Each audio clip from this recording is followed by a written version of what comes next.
السلام علیکم ورحمۃ اللہ وبرکاتہ۔ الحمد للہ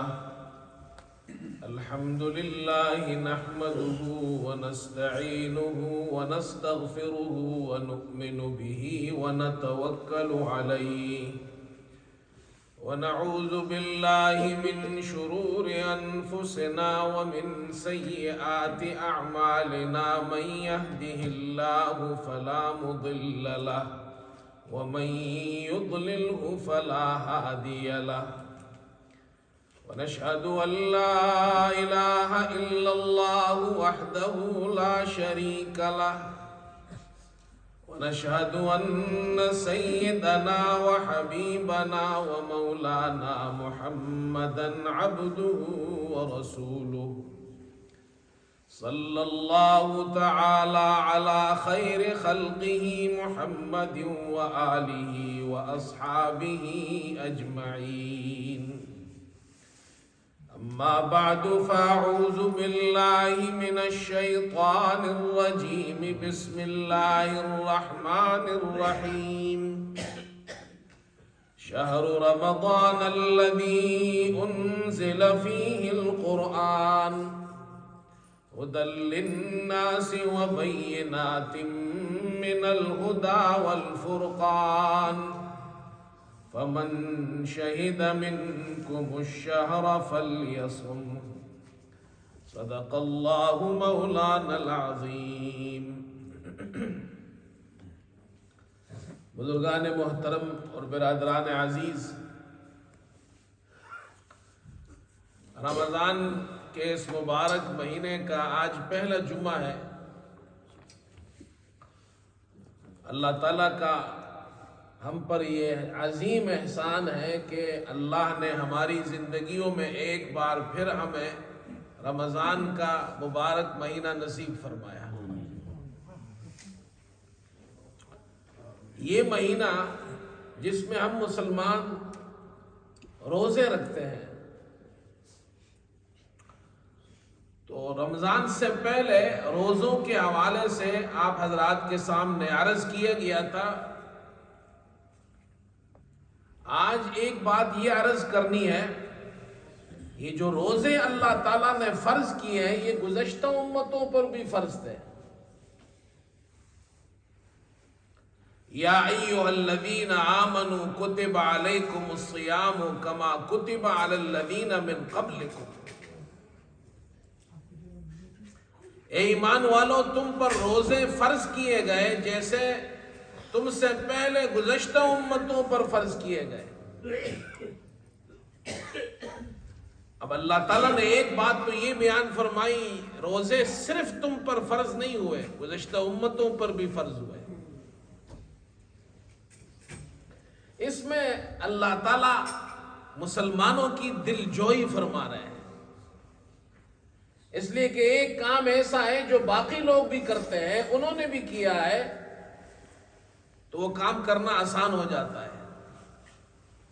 اللہ تعالیٰ مسلمانوں کا شوق اور ذوق بڑھا رہے ہیں کہ روزے صرف تم پر فرض نہیں ہوئے، گزشتہ امتوں پر بھی فرض ہوئے۔ گزشتہ امتوں میں نماز بھی تھی، گزشتہ امتوں میں روزہ بھی تھا۔ آدم علیہ السلام سے لے کر محمد صلی اللہ علیہ وسلم تک ہر دور میں نماز بھی پڑھی گئی ہے، روزہ بھی رکھا گیا ہے۔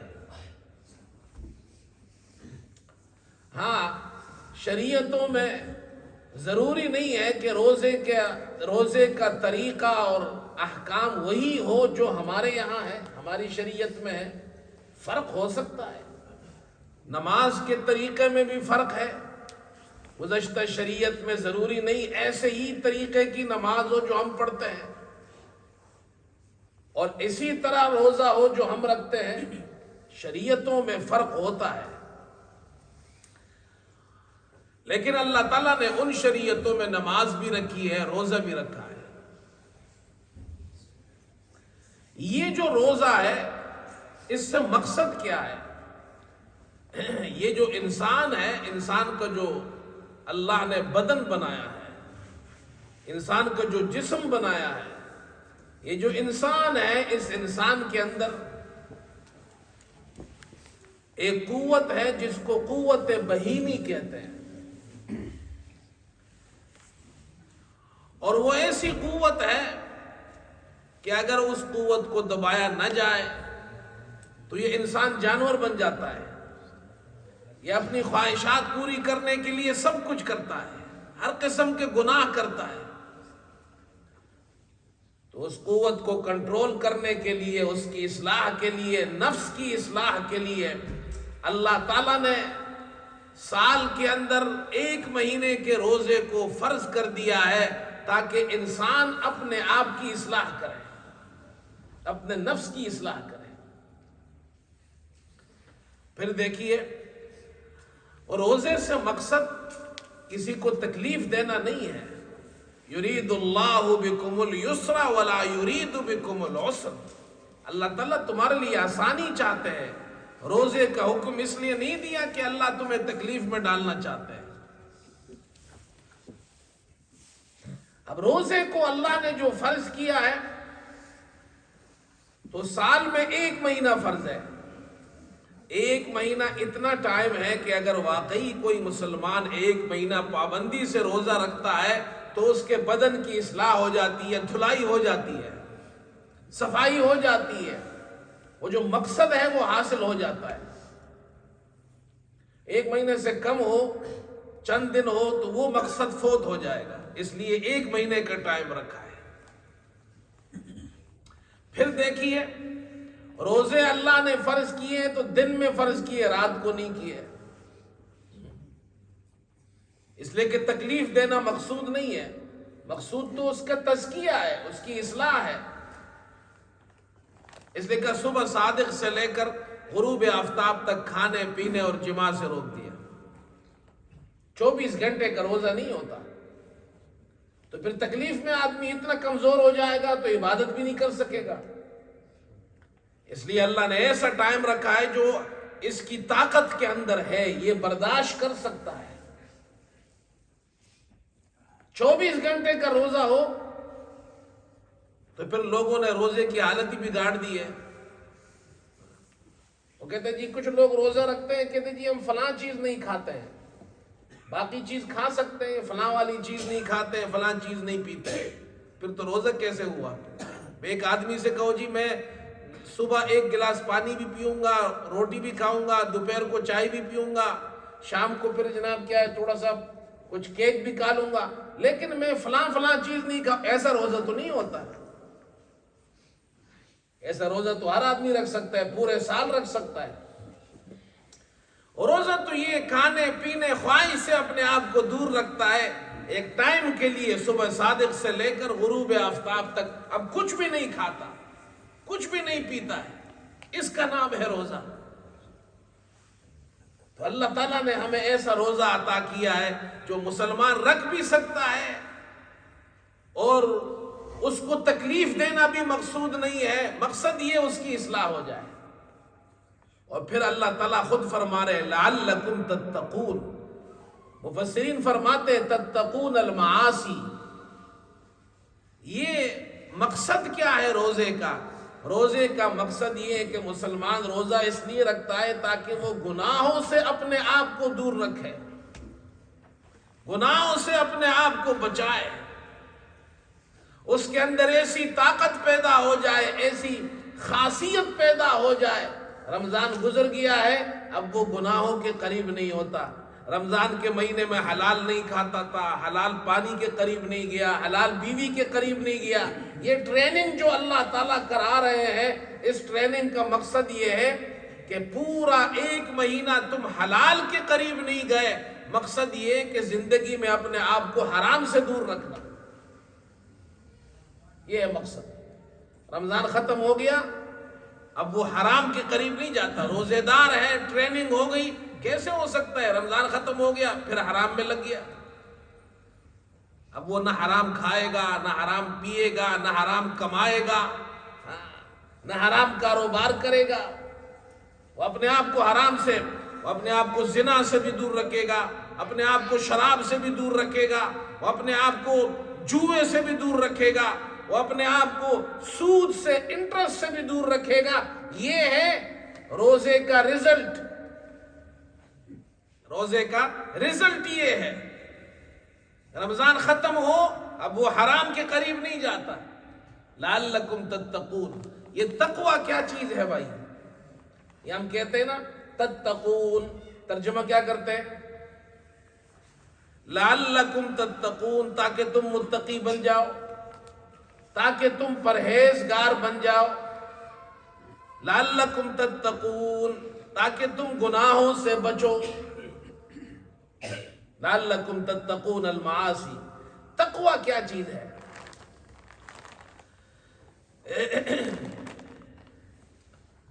یہ تقوی اس کے 4 درجات ہیں. تقوی کے 4 درجے ہیں. پہلا درجہ تقوی کا یہ ہے کہ انسان اپنے آپ کو شرک سے بچائے.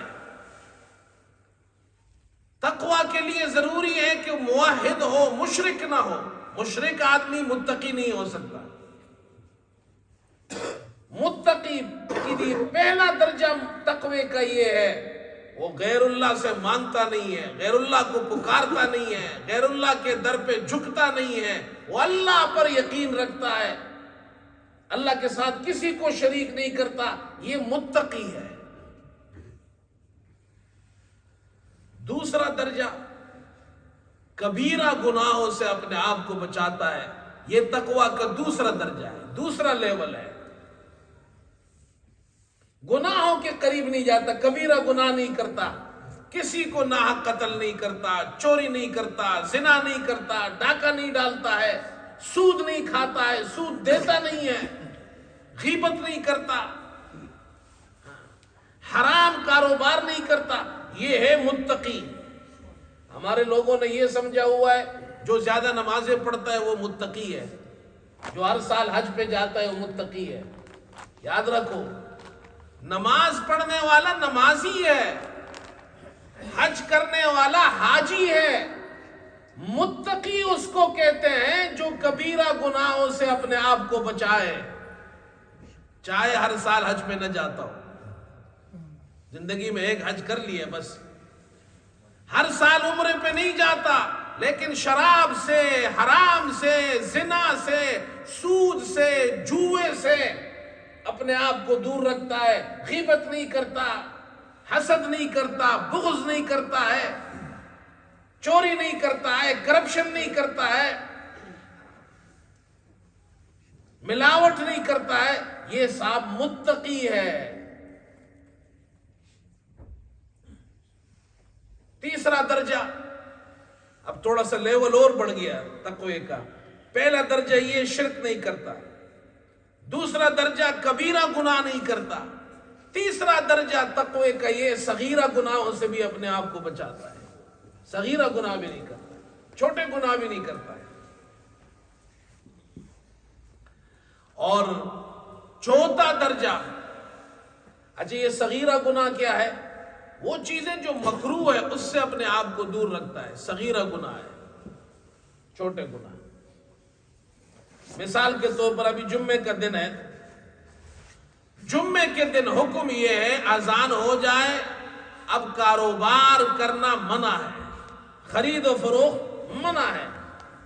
جمعے کے دن، جمعے کے دن اذان ہو جائے، کاروبار خرید و فروخت منع ہے. کوئی بھی کام نہیں کر سکتے آپ، نہ دکان آپ چلا سکتے ہیں، نہ ٹیکسی چلا سکتے ہیں آپ. ایون جمعے کی اذان کے بعد گھر میں بیٹھ کے ٹی وی دیکھ رہے، اخبار پڑھ رہے، کھانا کھا رہے، یہ سب ناجائز ہے. اب اگر کوئی مسلمان جمعے کے دن اذان ہو جائے پھر بھی بیٹھا ہوا ہے گھر میں ٹی وی دیکھ رہا ہے، اخبار پڑھ رہا ہے، اس کو حکم یہ جمعے کی تیاری کر جاؤ مسجد میں، وہ بیٹھا ہوا ہے، یہ صغیرہ گناہ ہے. سمجھ گئے؟ اس کو کہتے ہیں صغیرہ گناہ. اس طرح کے صغیرہ گناہ ہوتا ہے. چوتھا درجہ تقوی کا کیا ہے؟ تقوی کا چوتھا درجہ، پہلا درجہ شرک نہ کرے، دوسرا درجہ کبیرہ گناہ نہ کرے، تیسرا درجہ صغیرہ گناہ نہ کرے، چوتھا درجہ شبہات سے اپنے آپ کو دور رکھے، شبہ والی چیز سے. گناہ حرام نہیں ہے لیکن شبہ ہے، ڈاؤٹ فل تھنگس. ہو سکتا ہے یہ حلال ہو سکتا ہے یہ حرام ہو، پتہ نہیں ہے، شبہ ہے اس کو، ڈاؤٹ ہے اس کو۔ تقوی کا سب سے اعلیٰ درجہ یہ ہے کہ وہ شرک بھی نہیں کرتا، کبیرہ گناہ بھی نہیں کرتا، صغیرہ گناہ بھی نہیں کرتا، اور شک اور شبہ والی چیز سے بھی اپنے آپ کو بچاتا ہے۔ پتہ نہیں یہ حلال ہے، پتہ نہیں حرام ہے، لیکن وہ اپنے آپ کو بچاتا ہے، کوئی بات نہیں، میں اس کے قریب نہیں جاتا۔ یہ ہے سب سے بڑا متقی، اللہ کے یہاں سب سے بڑا نیک آدمی ہے۔ روزے کا مقصد بھی یہ ہے تمہارے اندر ایسی طاقت پیدا ہو جائے تاکہ تم متقی بن جاؤ۔ اس لیے میرے دوستو، یہ روزہ اللہ نے ہم پہ فرض کیا ہے۔ الحمدللہ بہت سے مسلمان ہیں جو خوشی خوشی روزہ رکھتے ہیں۔ گھروں میں بھی آپ دیکھیں ماحول بنا ہو تو بچے بھی، چھوٹے بچے بھی ضد کرتے ہیں روزہ رکھنے کے لیے۔ ماحول کی بات ہے، گھر کا ماحول اچھا ہو، پھر نماز پڑھنا، روزہ رکھنا، زکوٰۃ دینا، حج کرنا سب آسان ہو جاتا ہے۔ ماحول نہ بنا ہوا ہو پھر مشکل ہوتا ہے۔ گھر کا ماحول دینی بنائے بھائی، گھر کا ماحول دینی ہوتا نہیں ہے، بچے بگڑ جاتے ہیں، پھر ماں باپ پریشان ہوتے ہیں۔ اور کچھ لوگ ایسے بھی ہیں جو روزہ رکھتے ہی نہیں ہیں، بلا وجہ نہیں رکھتے، جھوٹے عذر بناتے ہیں، ایکسکیوز بناتے ہیں جی۔ اللہ کو تو کوئی دھوکہ نہیں دے سکتا۔ کچھ لوگوں کا خیال یہ ہے کہ ہماری مرضی، ہم روزہ رکھیں یا نہ رکھیں۔ کہتے چلو یار ہمارے پاس پیسہ بہت ہے، ہم فدیہ دے دیں گے۔ ہم ایک مرتبہ حج کرنے گئے تو وہ ایک صاحب تھے، انہوں نے مسئلہ پوچھا، ہم حج کے مسائل بیان کرتے جی، فلاں کام کیا تو دم دینا پڑے گا حج میں، تو یہ کام نہ کرو۔ تو ایک صاحب کہنے لگے، پیسے بہت تھے ان کے پاس، کہنے لگے جی چلو مولوی صاحب کوئی نہیں ہے، آخر میں ہم 1-2 دم دے دیں گے۔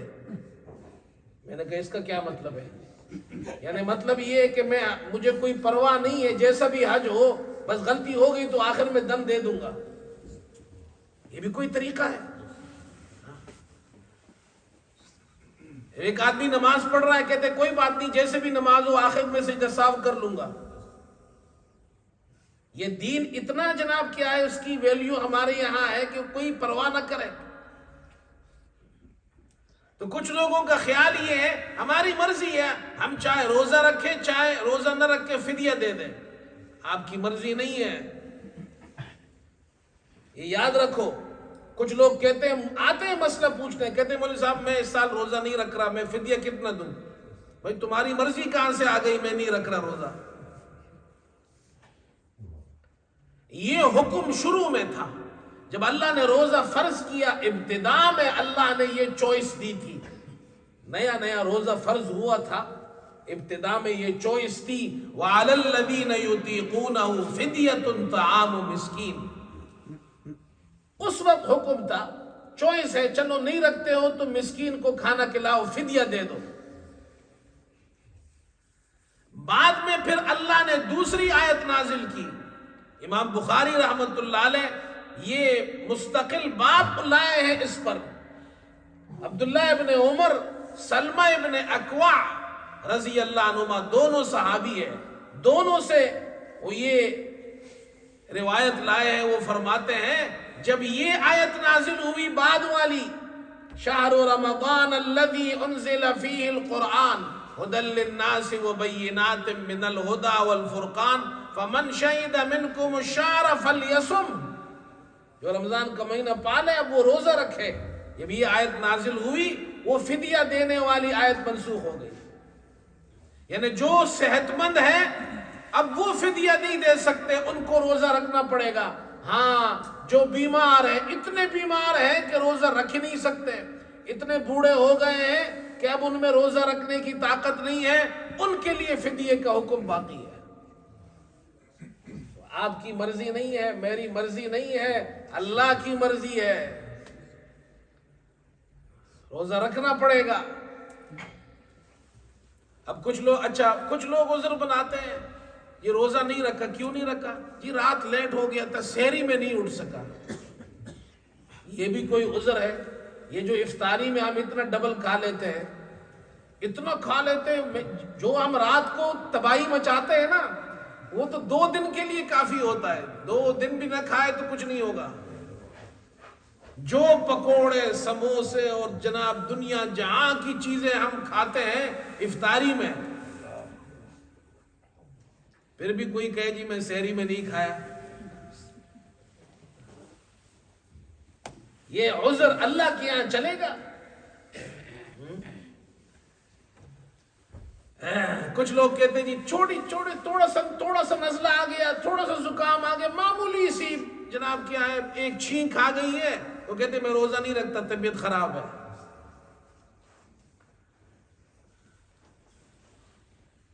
ہمارے یہاں کراچی میں یہ واقعہ پہلے بھی سنایا ہے آپ کو، ایک بزرگ تھے رمضان میں، وہ میرا قرآن سنا کرتے تھے، میں تراویح میں قرآن سناتا ہوں تو وہ میرا قرآن سنتے تھے رمضان میں، اور وہ بڑی عمر کے تھے، بوڑھے آدمی تھے، دمے کے بیمار تھے، سانس ان کا پھول جاتا تھا، عصر کے بعد ان کی تکلیف اتنی ہوتی تھی کہ وہ بیٹھ نہیں سکتے تھے، سانس پھولا ہوتا تھا۔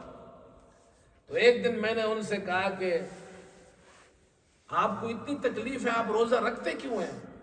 میں آپ کو فتویٰ دیتا ہوں آپ روزہ نہ رکھیں، فدیہ دے دیں، آپ کی کنڈیشن اتنی ہے۔ تو میری بات سن کر وہ رونے لگے، کہنے لگے مولوی صاحب کیوں روکتے ہو مجھے روزہ رکھنے سے؟ رکھنے دو، پتہ نہیں کس کو خبر ہے اگلے سال میں زندہ رہوں گا یا نہیں رہوں گا، اس سال زندہ ہوں، رکھنے دو۔ بھائی روزہ رکھو، ہاں کوئی بیمار ہے نہیں رکھ سکتا، اللہ نے اس کے لیے سہولت دی ہے، صحت مند آدمی ہے روزہ رکھے۔ اچھا ایک مسئلہ اور بھی سمجھ لے بھائی، بہت سے لوگ آتے ہیں، یہ مسئلہ بھی روزے رکھتے ہی نہیں ہے، پوری زندگی روزہ نہیں رکھا، اللہ تعالیٰ توفیق دیتا ہے توبہ کر لیتے ہیں، وہ آ کر مسئلہ پوچھتے ہیں مولوی صاحب ہم نے روزہ رکھے ہی نہیں ہے، ساری زندگی نہیں رکھے، 40 سال 50 سال 60 سال زندگی گزر گئی، ہم نے تو غفلت میں گزاری، ایک روزہ بھی نہیں رکھا، ہمارا کیا ہوگا؟ ہاں بھائی ان کے لیے بھی اللہ تعالیٰ نے سب کے لیے، دین میں سب کے لیے وہی راستہ موجود ہے۔ تو جن لوگوں نے روزے رکھے ہی نہیں ہیں، بلا وجہ روزے نہیں رکھے، کوئی ریزن نہیں ہے، روزے نہیں رکھے، گناہ کیا انہوں نے، اب وہ کیا کرے؟ پہلا کام یہ کرے توبہ کرے، اللہ سے توبہ کرے، اے اللہ میں نے روزے نہیں رکھے، میں نے گناہ کیا ہے، مجھے معاف کر دے، سچی توبہ کرے، جو گناہ کیا ہے اللہ سارے گناہ معاف کر دے۔ دوسرا کام، جو روزے نہیں رکھے ہیں اب اس کی قضا کرنی پڑے گی، جتنے روزے رہ گئے ہیں وہ اندازہ لگا لے، 10 سال کے 20 سال کے 15 سال کے رہ گئے ہیں، اب وہ ان قضا روزے رکھنا شروع کر دے، سردیوں میں رکھنا شروع کر دو، ہر سال 1 مہینے رکھو گے تو 1 سال کے ہو جائیں گے، 2 مہینے رکھو تو 2 سال کے ہو جائیں گے، 10 سال گزریں گے تو 20 سال کے روزے قضا ہو گئے، ہر سال اگر 2 مہینے سردیوں میں رکھے۔ اگر کسی شخص نے روزہ رکھنا شروع کیا، گزشتہ روزوں کی قضا رکھ رہا ہے، لیکن وہ فوت ہو گیا، روزے اس کے رہ گئے قضا، تو بھائی پھر تیسری بات یہ سمجھو، مرنے سے پہلے وصیت کرے کہ میرے اتنے روزے رہ گئے ہیں، وہ میرے مال میں سے اس کا فدیہ ادا کر دیا جائے، تو اس کے مرنے کے بعد اس کا جو مال ہوگا، اس میں جو میراث ہے، میراث کی تقسیم سے پہلے 1/3 سے اس کا فدیہ دیا جائے گا۔ بات سمجھ میں آ گئی؟ اگر اس نے وصیت نہیں کی، اس نے مر گیا، تو اس کے جو رشتہ دار ہیں، اس کے بچے ہیں، اپنی خوشی سے اگر اس اپنے باپ کے لیے ان کے روزوں کا فدیہ دینا چاہتے ہیں، دے سکتے ہیں۔ میرے باپ کے 5 سال کے روزے رہ گئے تھے، میں فدیہ دیتا ہوں، تو دے سکتا ہے۔ 1 روزے کا فدیہ 1 صدقہ فطر کے برابر ہے۔ ایک صدقہ فطر، سمجھ لو 3 پاؤنڈ اگر حساب کر لو منیمم، تو یہ ایک روزے کا فدیہ ہو گیا۔ 30 روزوں کا فدیہ 90 پاؤنڈ ہو گیا، آپ 100 پاؤنڈ کا حساب لگا لیں۔ بات سمجھ میں آ گئی؟ اگر ایک آدمی نے روزے نہیں رکھے مر گیا، اس کے رشتہ دار، اس کے بچے، اس کے جو بچے ہیں وہ اپنے باپ کے لیے ان اپنی طرف سے فدیہ دے سکتے ہیں۔